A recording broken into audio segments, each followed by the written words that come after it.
Back here at Muskogee Phoenix Media Day, we welcome the Midway Chargers and Coach Corn in his first season at the helm. Coach, we'll start off with you. Just tell us how the summer's been, your first off season, and your expectations for your first regular season.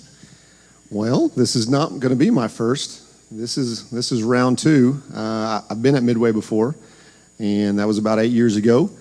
I was hired June 7th, and then that following morning, June 8th, we started Summer Pride, and these guys showed up and have gotten after it ever since. So we've been going at it hard. I'm excited. I know these guys are excited about this coming season.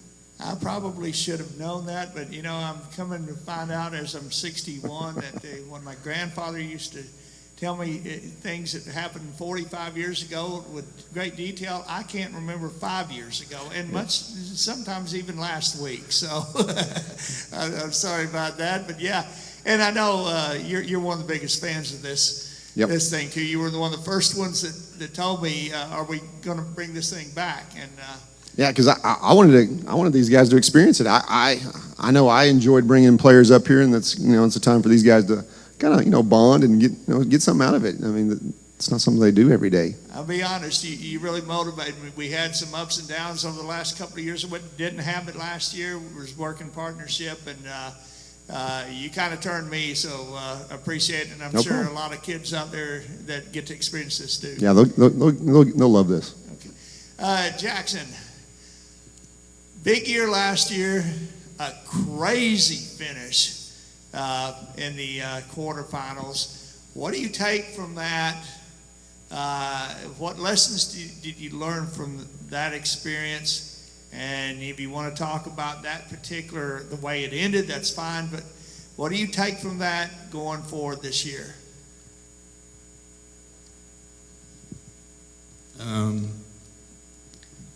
I'd say you probably don't want to think too much about a loss that was that close, but they say out of everything comes a benefit.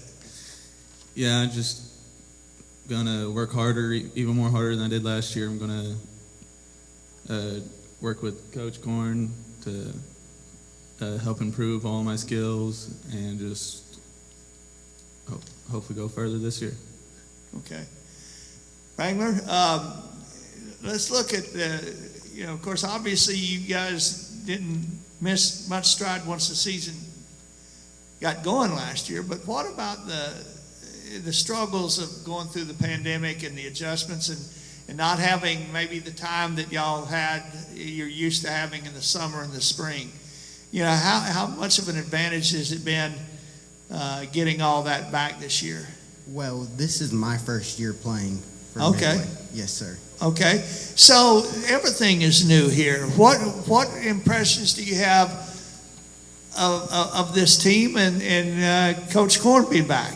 Well, this is my first time playing 8-man, and it's much different, and Coach Corn has made me way better, and we've just been working every day, and we've all just bonded and became what I think will be a good team. Yeah. Wrangler came in, so like I said, that following morning after I was hired, and he has missed very, very few practices, and that's why I invited him up here. He's a senior that I've seen great improvement over the last 2 months, so I'm excited for him.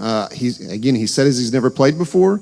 We get out there and we do some drills, and he's looking the part of a defensive back. He runs well. He looks like he'd be a good ball carrier for us. So I'm excited for Wrangler, and because he's worked so hard, I felt like he deserves to come up here and tell his story about this being his first year coming in. Wrangler, where did you go to school at before you came to Midway? Well, last year I went to Midway and I didn't play, but before that I went to Hilldale, and I played my freshman year. Okay. Tell us about the difference there between 11-man and 8-man for you. I mean, whether you played 11-man or not, it's what we see on TV for the most part and everything. What's your impression of 8-man football so far? Well, it is definitely a big difference, but I would say that I like 8-man better. Just it just seems funner and Yeah, there's more explosive plays and things like that. I know that's a big draw. That's a big draw for 8-man. You know, you see some high scoring games and Yeah. you know, a lot of points scored. Cody, I'm going to go to you and go back to that last year. A lot of expectation there with that team, and one loss and one tough loss there at the end of the year. What do you take from that experience going forward into this year, and in a way that can benefit yourself? Well, just like my Wrangler over here, this is my first year playing football too. But as I've been told by many of my fellow brothers that have graduated, that this team last year was amazing, and hopefully that we can just build on that and just make it better than what it was last year. Okay, so where did you go last year? For the first half of the semester, I went to Oklahoma, and then I thought I might need a change, so I moved to Midway because I've always wanted to play football. Well, And- yeah, you definitely don't get a chance to play football at Oklahoma. Mm-mm. So what motivated that? It was just a few things changed that it was more of like a mental thing that helped my mental health. It was just one of the greatest decisions I've made in my life because I've made so many brotherhoods here. And Gerald, now I know you were on that field last year. Yes, sir. So let's talk about that and going through, I mean, that's y'all lost, but that kind of score is 68-58. Yes. I mean, that's basketball season, or it's the Big 12, Yes, sir. But to have that, it's something that you look back on maybe 10, 15 years, and it may not feel like it did that night. But what do you take from that and use to benefit yourself this year? Well, I take the mistakes that we made that past game and prove to not make those mistakes, like converting our 2-point conversions. We didn't convert a lot, going to Tyrone, and yeah. Coach says, or he said in his preview notes to me, that he fully expects this team to be a top 4 team. Yes, That's sir. taking it another level. What's going to have to happen for Midway to break through to that, at least that semifinal round this year? I say defense. We have to stop people from scoring on us because I know our offense can score on people. So we have to make sure we can stop people on defense. Okay, talk about that because you go both ways, correct? Yes. Okay, so talk about what the defense has got to do specifically and what you're missing from last year that needs to kind of be made up for. Well, we're missing a lot from our defensive end and our defensive backs, but this year I feel like we can grow and get more people to play. And the people that we have now, I feel like they can fill those spots and we can be good on defense. Leslie Howard made this team multiple times, beginning with Newcomer of the Year. Who fills his spot? Is it somebody on this table at this point, or Coach? Jackson Harrison. Who's that? Jackson Harrison. Okay. Jackson Harrison is going to play some defensive end. No, he might not be as explosive as Leslie. Leslie's a heck of a player. But we've got guys that have been working out. Jackson Harrison, he's recently joined us. He's been working most of the summer in June, and he's since July he's been with us working out. He's a guy that I've told that he's going to have to basically step up and take some of that role. And then I've told the others, if you're out there on defense, I need 100%. My plan is to have, in a sense, rotation players, but we're going to have a good game plan defensively, and we're going to execute it. And that's the big thing that, Jarrell's kind of talking about right there. We're going to have a game plan to stop people.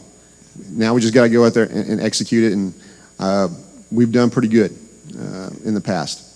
Jackson, take over that and talk about filling those shoes. You got a guy that had a pretty productive career in his spot, in your spot. Yeah, well, he's a completely different type of animal.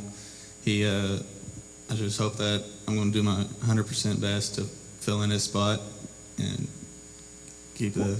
What is your strength? Look at yourself in the mirror, evaluate yourself as if you were the coach. What is your strength? What do you feel like is your strength? Probably either my height or my speed off the ball.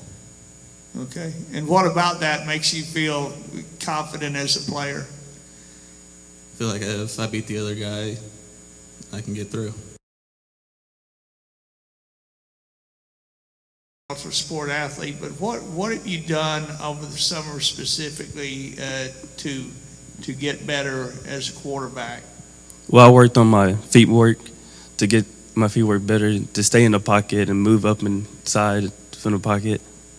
Okay, Coach, you know he's there's the reputation or whatever the image that some people get of 8-man, but yet we know that several 8-man guys have come up to the pros here in the last several years. Yeah.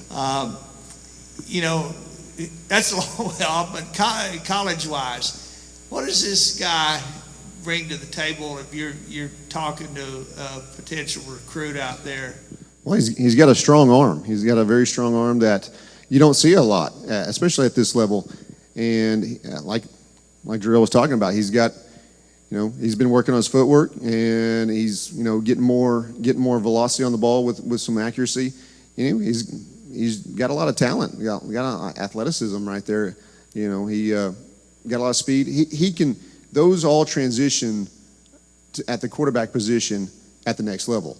And it just comes down to the right system. And we're going to do our best to make him look good on the field, and that way he has opportunities to play at the next level. And I believe that he can.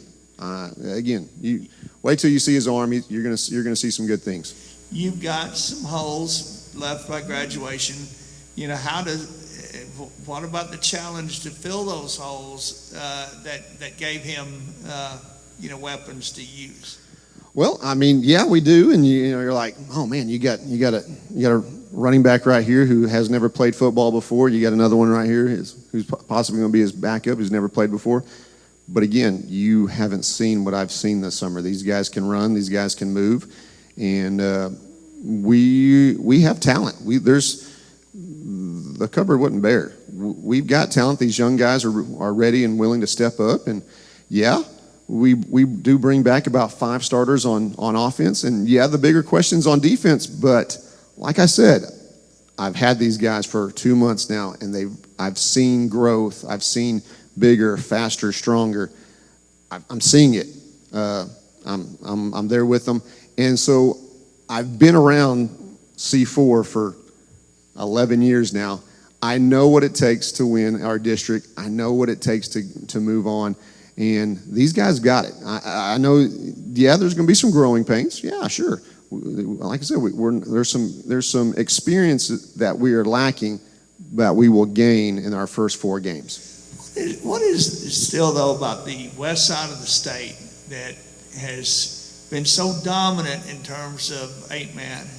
Well, I would say in Class C, I'd definitely give the edge to the West. In Class B, it's been more here lately. It's been more on the east, but definitely in C, you've got a really tough district out in C1. Really tough. Look at Tyrone. I was at the game when Tyrone came over to Midway and played. I was there watching, and to me, Midway was the most athletic Class C team in the state. Tyrone did what they did, and they did what they did well. Plain and simple. What they do well. And so that's part of it. Some say iron sharpens iron. C1's tough, and you can kind of see that. Like I said, Tyrone finished second in their district and ended up winning the state championship. So that's part of it. They're making each other better. I'd like to think that C4 is not what C4 was 12, 13 years ago. C4 has become more competitive. And so to me, which is again why I think last year's team had a great chance of winning the championship, C4 is coming along. C4 is going to be is a tough district now, a lot tougher than what it was. your main, and I was looking here and I couldn't find it, but the opponent or the measuring stick is Maud, I believe, is it not, for you guys this year? Is that your thoughts? Maud and Oaks seem to be. I mean, you got to realize Oaks didn't lose a senior off of last year's squad. I think they went 5-5, and so they're pretty excited. Maud brings back some really talented backfield. I know that Midway and Maud's game was kind of close at first, and then Midway eventually pulled away. But yeah, Maud and Coach White over there, you know, he knows tradition. He's from Tipton, so he knows exactly how to coach 8-man, and he's going to instill that over there at Maud. And yeah, it's going to be a tough matchup. Luckily, we play them at home. Well, all right, Midway Chargers, Coach Corn, hey, good luck this year. Hope to see you take it to Christmas. All right, good luck. Thank you.